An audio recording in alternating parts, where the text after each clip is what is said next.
What are you doing, Devin? What's up, man? Not much. I'm so happy to be here with you. Thank you so much for having me on. Well, I'm happy that you're here as well because, I'm just like everybody else. I'm going to have a lot of questions, and it seems like that you've got some answers right now when it comes to witches through history. I do indeed. Where did you go to dig up these things about spiritualism and magical and medieval? I mean, there's just so much going on here. And meditative, I got to throw that in there as well. I mean, everywhere, truly. I scoured the internet. I scoured books.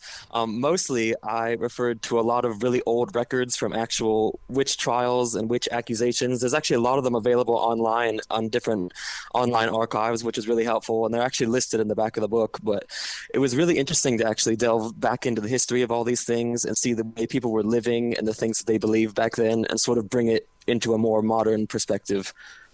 Yeah, because witches don't disappear. I mean, I watch Bewitched on TV, on my antenna TV, and I mean, that show's still around. I mean, witches are always with us, but are we identifying with them today? They do not. I would say it was a very different sort of title to be given back then. A lot of people accept it pretty freely these days, but honestly, way back when, a lot of the stories that are being told in this book, it was the result of a lot of religious persecution and scare tactics. The term witch was really not something that anyone wanted to be associated with. It was almost a monstrous moniker to have placed upon you. But in the modern age, a lot of people accept it as a term of their own personal power and a way to have agency over their own lives and themselves. So it's really gone through a metamorphosis in the last couple centuries. Well, there's a global leader that says that we're on a witch hunt. I'm going, you calling yourself a witch? What's happening here? Because I want to learn more about this if you are calling yourself a witch. I would say what makes a witch is really someone who just really has their own personal power about them, who doesn't really give in to the face of adversity, has their own special viewpoints in terms of spirituality and morality, things of that nature, and really just doesn't bow to the pressures that are put upon them. Right. Now, am I reading this correctly that you are a witch? I am. I do consider myself a witch myself. Nice. I mean, is that a choice or is it a calling? For me, it's a little bit of both. I mean, I was always interested in these sort of paths, the more mystical, magical, mysterious. And as I got older, I mean, I grew up a little bit religious. I was raised Catholic, but as time went on, it just didn't really vibe with me anymore. I didn't really agree with some of the things that were put in place. And as I got older, it just seemed a little more natural for me to move onto a different spiritual path. So that's what I go by these days. I like that. It's a different spiritual path. I like that because, I mean, so many times we've thought of witches as being this evil empire, when in fact, I don't feel any evil coming from you at all. Well, I would hope not. But yeah, I mean, a lot of what's included in the book is definitely based on old viewpoints about witches, like associations with the devil and things of that nature. And of course, there are different forms of witchcraft that do deal with a little more of the darker paths, but I'm definitely not one of them. And there are a lot of people out there who hold the moniker of witch and really don't do much wickedness at all. Yeah. The book we're talking about is Witches Through History. Witches are tools for spiritual travel as well as magical practices. I mean, I love the fact that you come out and say it. They are tools. I love that. Absolutely. I mean, the folklore and stories of these women and actual witches from folklore and the different spirits that they were said to work with can be very informative for spiritual practices today. Even if they might be a little fantastical in the terms they were put back then, they can be reshaped and thought of in a more modern sense and used in spiritual practices that are relevant to today. You know, where I might be going wrong here is maybe I should be saying, are you a warlock? That just occurred to me. I say, wait a second, you just said it. Are you a witch? I should have asked, are you a warlock? I actually do have a small the term warlock. I mean, some people take it as in a negative sense because it originally, I believe, meant something akin to sort of an oath breaker, like someone who broke an oath to the church. But that's really up to the individual practitioner. A lot of male witches do like to be called warlocks today. I'm fine with the term witch. It's pretty gender neutral at this point, but I wouldn't mind either way. I am one who is in love with his forest. I believe that I have a connection to animals. Does that qualify me to be in the direction that you are walking? Because I really do believe that the animals and we speak a language that we know together and we share together.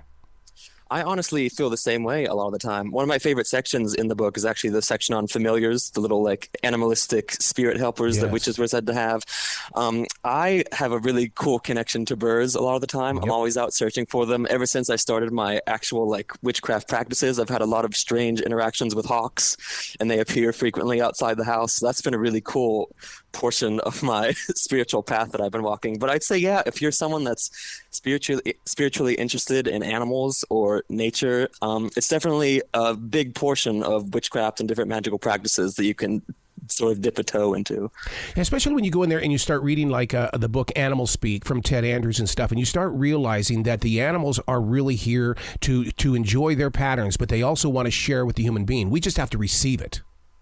Oh, absolutely. And all through the centuries and different times and different cultures, people have had different sorts of connections to animals. They've used them as omens or as divination, sort of, to foretell future events or like gain answers from the natural order of things. And I think it's something that could still be useful today. One of my favorite books that I have is a book about birds and how you can read them like divinationally and their different omens and meanings. So yeah, I really think it's something that could be useful to people even today. Dude, I've got birds in my house. I have a blue crown conure and I have 3 doves. And that's amazing. That to me is my jazz. I mean, I would rather just sit and listen to them than anything else. Absolutely. I used to have parakeets when I was younger. I was a little too young to actually take care of them for a while, so we did have to give them away to a different owner, but I was just enamored with them for the time that I had them. And as I grew, I almost wanted to be an ornithologist when I was younger because I loved them so much. Are people walking around with witch powers and don't know it? I mean, I'm sure some people believe they are. I would say it's really not like the movies make it out to be. Yeah. But I do believe there are some people in the world that are a little more tuned into the sort of psychic line or spiritual energies of things. I'm not really a psychic myself. I don't really have that much of a tune in to those sorts of things. But I definitely believe that there are people out there that do have that sort of extra sensory ability. And that, there are some people, I think, that can practice and learn to sort of peak it up a little bit. So in that sense, yeah, I think there are. You seem to be the type of person that really, in maybe one of your superpowers is the fact that you walk in peace and that people will find peace through you because you don't fear that community. If there's something going wrong, it's like, okay, I got this. I do feel that in a sense. For a long time, I've sort of been that person that's more calm, cool, and collected, even though I have more of a penchant for the dark side of things in terms of like artistry and authorship and things. Yeah, I do try to walk with a sense of peace. I'm a really anxious person inside, but I like to sort of be there and be a shoulder for other people. You know, walking that path that you just talked about, because I mean, it's really, I mean, tapping into that energy and that dark side, because I've always believed that my art comes from dark, and it's like, oh my God, why would I put myself in that position? Do not talk yourself into a depression. And yet, once again, my art comes from the dark. Absolutely, and I've gotten the question a lot where people are like, do you think your anxiety like plays a part in your love of sort of the dark and the macabre? And I used to say no, but I think at this point it kind of does. I think in a sense, creating and writing about things that are a little more dark or gothic or sort of scare some people kind of offer me a sense of relief, maybe because they're a lot more tragic and scary than the actual things that I'm going through, or even because maybe some of the things that are darker have sort of a sense of, I don't know, I want to say purpose or confidence about them. Like they don't shy away from being what they are. They're dark and they live in that space. Now, what about, I study Native American spirituality, and one of the things that they always say, do not put a curse on anybody else because you will feel it first, because if you don't feel it, you'll never know if they got it. Do you believe in that? I think I have a sort of different outlook on that, especially coming from more of a witchcraft perspective and having a lot of friends that work in witchcraft spaces.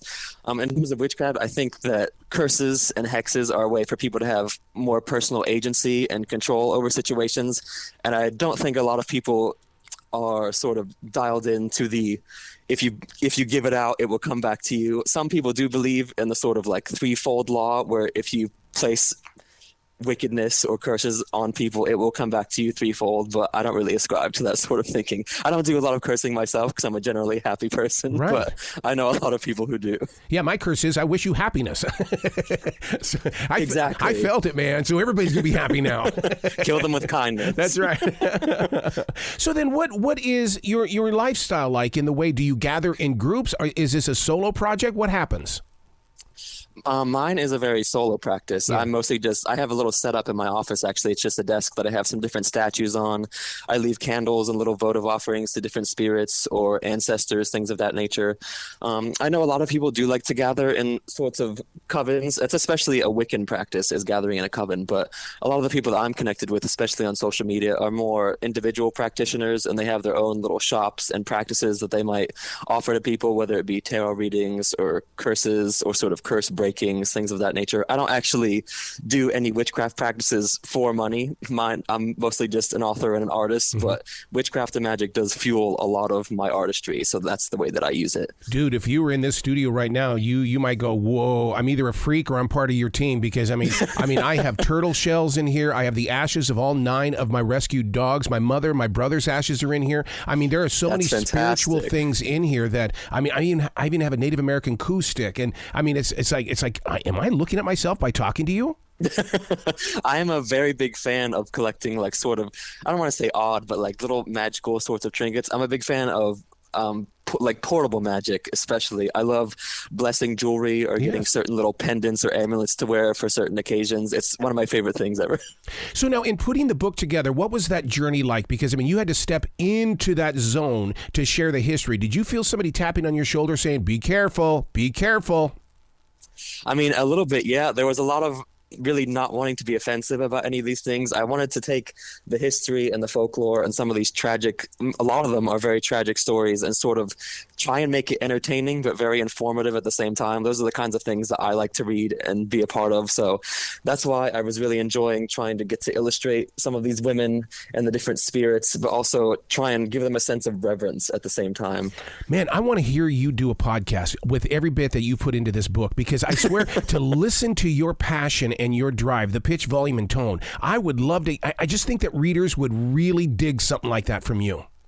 Well, thank you so much. I really appreciate it. I've never actually thought of doing a podcast myself, but I do think I have a few different podcasts interviews set up in the next couple months, so I'm hoping I'll get to chat a little bit more about it. Yeah, because I mean, you experience it. Therefore, if you experience it, it's got to be shared. I mean, I thought that was the rules of whoever you are.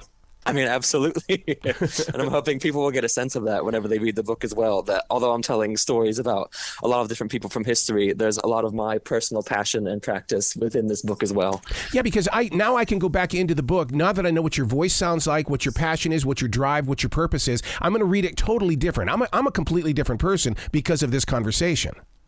Well, I'm so glad. I did try to pepper in, I didn't actually say any of them were particular to me, but there are little bits and pieces, maybe now that I've spoken to some people, that they might pick out that these are especially linked into my own personal practices, which I think is really cool. Wow. So where can people go to find out more about you, to learn about your journey? And if you've got merchandise, let's get that merchandise in other people's homes. Of course, if you want to know a little bit more about me, I'm on Instagram at DevForst. You can find my artwork at my website, devinforstillustration.com. I also do a lot of work with a company called Creeparama. We make a lot of horror-themed T-shirts and hoodies. I'm working on a Christmas-themed one right now. And if you want to read more about witches through history, you can find it wherever books are sold. Barnes & Noble, Books A Million. You can go straight to the Rizzoli site. It's all across the internet. Dude, you got to come back to this show anytime in the future. Please do. Well, thank you so much. I would love to be on again. Thank you for having me. Well, you be brilliant, okay? You do the same. Thank you so much, and happy spooky season to you. Yeah, same to you, dude.